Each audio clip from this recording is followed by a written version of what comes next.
Hi, I'm standing in the porch of Gairloch House at Gairloch Gardens in Oakville, Ontario in October of 2012. The reason I'm here is because in February of this year I read an article which has subsequently been confirmed from many sources that the town of Oakville, particularly the mayor and a few councillors, not the local ones for this ward, are considering selling this house and therefore moving the art gallery out of this house. And I'm in opposition to that, and I wanted to express my views and make them known to others because I've been asked to do so by a few people. So the reason that people have asked me is, I guess first I've lived here since 1967. I remember when this place opened in '72. I remember visiting it as a 13-year-old boy. But I think much more importantly is I'm trained in architecture, and my specialization is heritage work. I'm asked often by municipalities to research sites just like this or buildings just like this to determine for them what the cultural heritage value of the site or the building is. And there's absolutely no question. I mean, the town has already designated this building under the Ontario Heritage Act, so even they can't dispute that it has enormous heritage value. In 1992, I was working in an architect's office, and I was informed that an estate east of here was being demolished, the main house. And since that time, I've been actively involved with heritage. I just realized that's 20 years. 10 years ago, I went back to the University of Toronto to complete my architecture education. I did a thesis there, and the thesis subject was actually lakefront estates. I tell you that so that you know that I'm somewhat qualified to comment on this, and that it's a particular interest of mine. I'll tell you that estates, in terms of residential architecture, are the equivalent of symphonies in musical composition. There's no greater composition than an architect can do residentially than an estate. They are orchestrated sequences of spaces, many of them usable, and the views, the vegetation, all of that has been considered by architects. They always culminate at the main house, and this was my gut reaction immediately on reading the article about the house being threatened, is that the climax of an estate is the house. If you take away the house, and what the town is proposing is not to demolish it, but to sell it into private hands, that removes the climax of the experience for anyone visiting it, whether it's a neighbor who comes down here with his or her dog, or it's an outside visitor coming to look at the art, because there's a sequence of space that you follow, and we've traced some of that from what's now called Morrison Creek. It used to be called Coates Creek, and you come down through the estate, through the rose garden, up along the paths, along the lake, and then into the house. The end of the experience, the climax, is the house. If the house is closed to the public, the whole estate experience is lost. Okay, so I'm going to give you a very small encapsulated version of the history of this property as I understand it. First of all, I guess before 1805, it was part of the Mississauga Tract. There would have been United Empire Loyalists and others who would have been here.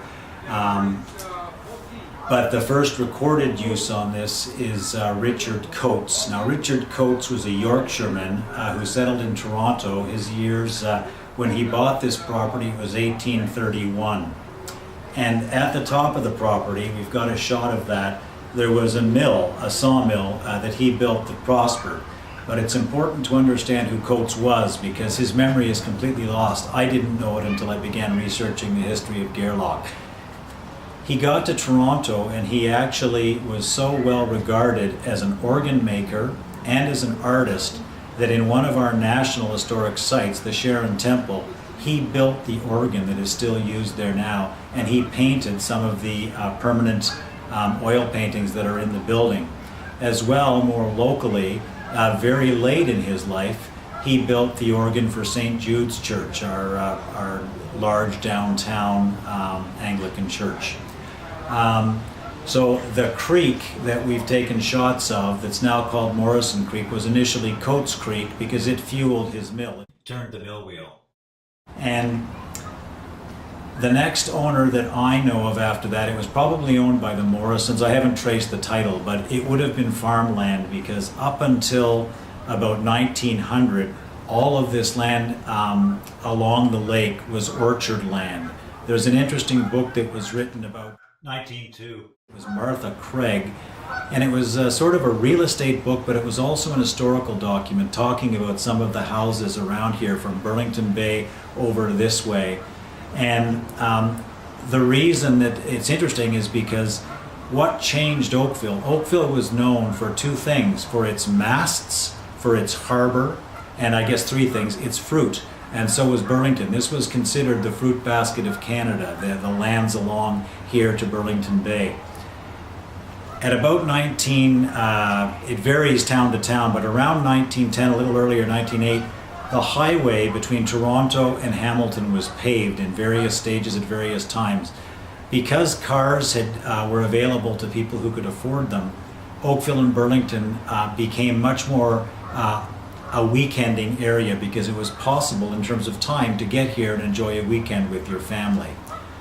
That transition completely changed Oakville's identity, and in fact the identity that Oakville has now is largely predicated on houses like Gairloch and the other estates that were built here. Oakville was known as Toronto's Newport. Newport is if you know the Robert Redford version of The Great Gatsby, the houses that Gatsby appears in were in Newport, Rhode Island. That was New York's vacationing spot from an earlier time, say, 1870s onward. The estate started, I believe the earliest one was Ryries, which is now being turned into the Edgemere condominiums. That was about 1908, and my dates here are approximate. The Cox estate, the next one, which was by far the largest in this area, was, I believe, 1911. This one was 1922, and it was built by a Colonel William McKendrick, who was just from north of here, as his wife was from Stratford, Ontario. He was a road builder, but his dad was a house builder, so he would have learned to build houses with his three brothers.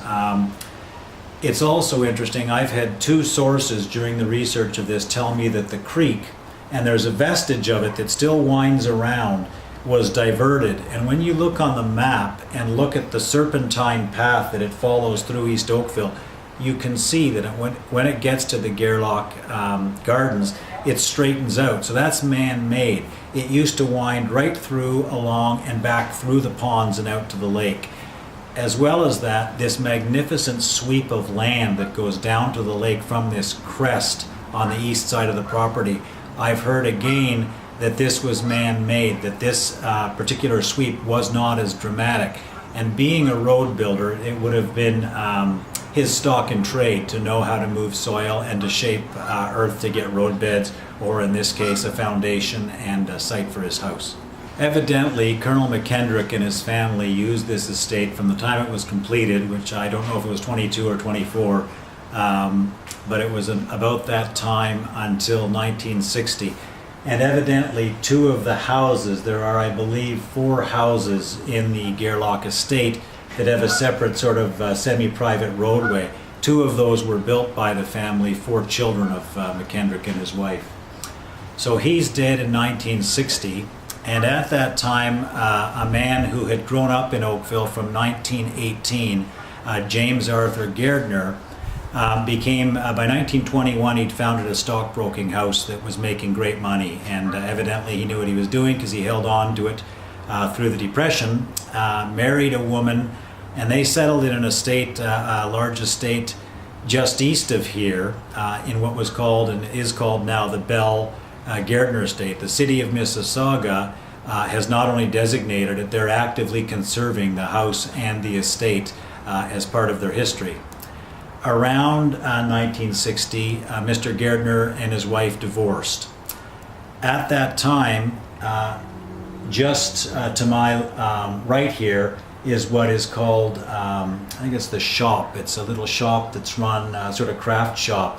That was actually a studio. Mr. Gardner later in his life learned to paint, and he became a very good painter.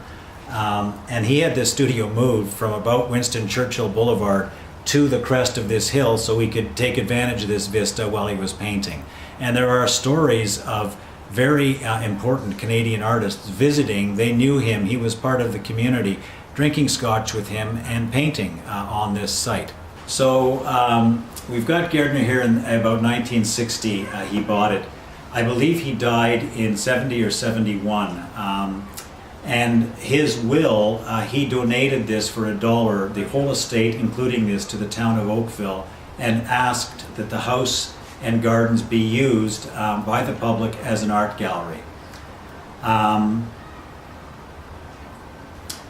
The will stated that his wife would be living in the house for 1 year, and during that year she put on an exhibition in the house. It would have been the first public exhibition, presumably, of some of her late husband's work.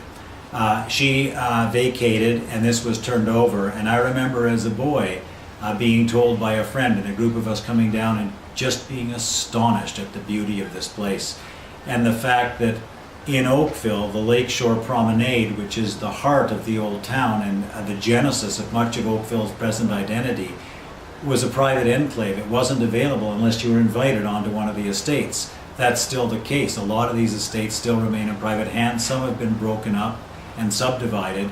This is the only one of the real estates that is in public hands that still exists pretty much as it did in the 1920s. Okay, so I'm going to anatomize, I'm going to list for you the parts of the estate, because this is what I'm trying to do, is share with you the view I have of the thing. So in terms of the sequence, you have the gates at Lakeshore Road, and then you have another set of gates when it goes from being other houses to being the main house, and it says there Gairloch House. Then you have the walkway that comes down through the estate. You have a couple of old disused sets of stairs that helped people to navigate the hill into the flat part of the thing and then going down to the creek. There was a gardener's house. When I was, even as a relatively young man, I would say 25 years ago it was demolished. When you were going along Lakeshore Road, it was not dissimilar to what's called the studio or the shop there. That scale, that's just a gabled white house, and in it lived a couple who were the groundskeepers, and they had a German Shepherd who was, his bark was very frightening. You have the parking. There's a hedge that goes through and divides the estate this way from north to south, which is interesting. There must have been some land use at some point on either the estate or the farms that preceded it that dictated that. There's a rose garden. There's a terribly designed stair that traverses the estate walking east-west. It's a terribly bad one because it doesn't allow, you need to be able to take either one or preferably 3 steps on a landing between stairs. It doesn't allow enough distance to do that. There are outbuildings. There's a magnificent bankside garden. There are ponds, a bridge, break wall, the path along the break wall that circles the house and takes you back out in either a U or a sort of question mark that returns when you're looking down on those shapes.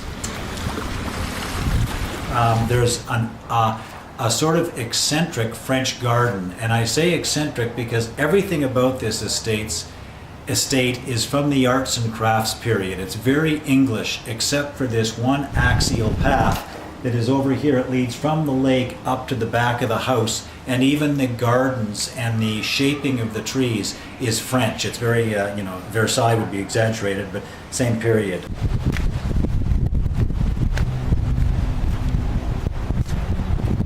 Some of the water. Yeah. There's a tea house behind that. When I was first here, and even into, again, probably my 20s, the casement windows with the old hardware were still there and operating. Now all you can see are little bits of mortar where the windows to the lake used to sit. All of the rafters from the tea house have been cut and capped with metal, the same as the rafters right out here on this pergola, which is a set of open rafters on an outdoor space. Then there's the house, and I'm not even going to speak of the trees because that's not my field. My field is, no pun intended, buildings. But I will mention that in the spring there is a magnolia tree that blooms so powerfully that from various vistas on the estate, you can see the whiteness and the brightness of that, and it leads you to the house. I apologize for reading to you, but I'm unable to memorize this stuff this quickly. So I'm giving you an opinion from an outside source here. It's not mine, obviously. It was written by Murray White in Toronto.com on 8 April of this year, 2012. And I'll quote from 2 paragraphs. He's writing about the demise of the gallery and the house as a public entity.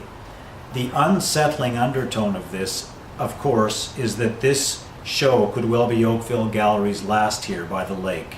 That would be a shame. This is a small gallery that has for years punched well above its weight, serving an art community desperate to be shown and a public starving to see its own culture reflected back to it.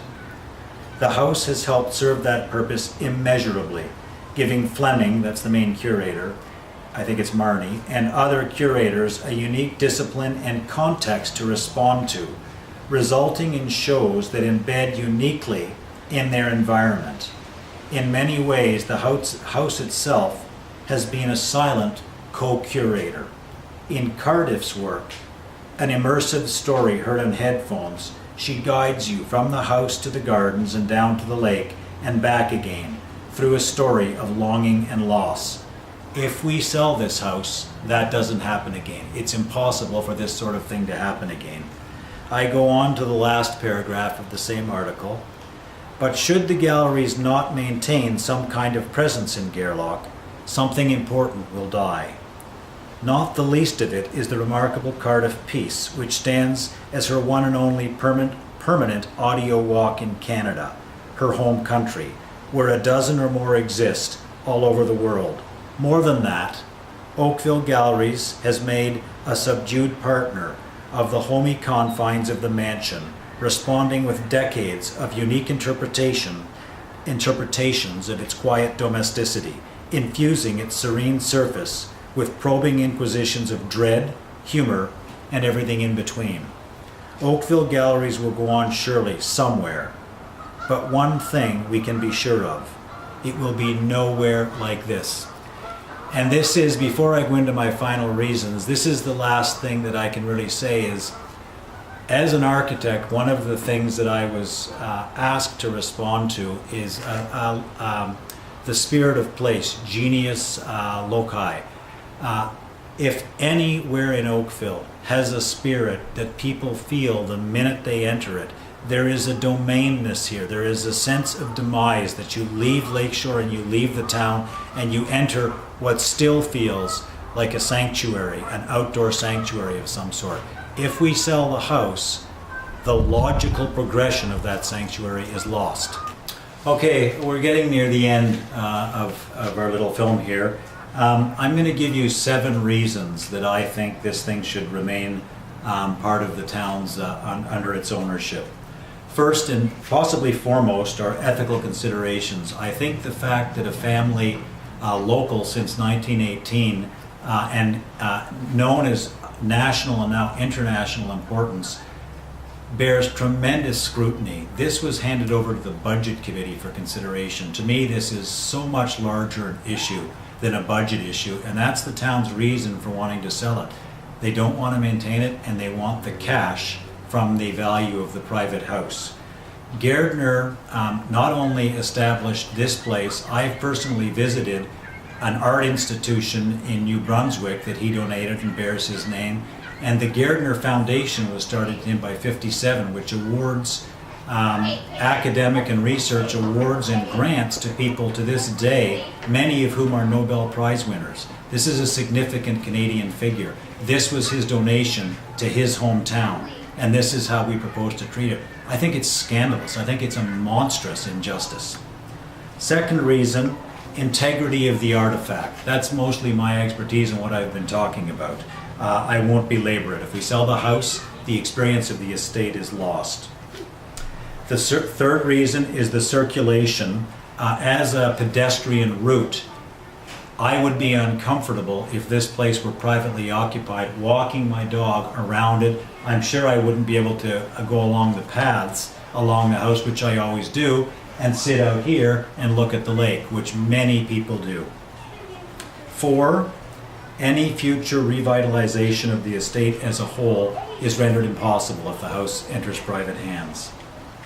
5, the town of Oakville, which has been long and loudly publicizing itself as the most livable place in Canada, also holds itself up as a steward of heritage and asks private property owners who own heritage buildings, I'm one of them, to maintain our heritage buildings at a certain standard. I have no problem with that. I bought knowing that. My wife and I are happy to do that. What kind of precedent does this set for other Oakvillians when the town finds one of its heritage assets to be too expensive or mildly inconvenient, they sell it? The 6th reason has to do with the spirit of place that I alluded to earlier. And there's a philosopher from the 20th century and religious historian. His name is Mircea Eliade. He wrote in a book called The Sacred and Profane that the modern West is the first culture in human history that has managed to strip time and space of all sacredness and to produce a fully practical, efficient, and profane world. I don't think that's the world we want. I don't think that's the world that Gardner was envisioning when he donated this place to the town. And finally, the 7th reason is East Oakville has lost Oakville Trafalgar High School, we've lost Brantwood and Lynbrook schools, and we're going to lose the hospital. All of these institutions have served us for most of the 20th century. There's not enough reason. Profit alone and putting $2, $3, $4 million into the coffers of the town is too short-term a reason, and this hasn't been given sufficient consideration. Finally, the last thing I want to say is this is all I can do. I can share what I know and what I feel about this estate with you. You now, if you feel at all the way I do, please act. Email the mayor, phone the mayor, write to the mayor, write to Keith Bird, write to Dave Gittings. They're the councillors for this ward. They need to hear. If people want this house retained, if they want to keep the estate intact and whole, it's over from me and to you. Thanks very much for your patience.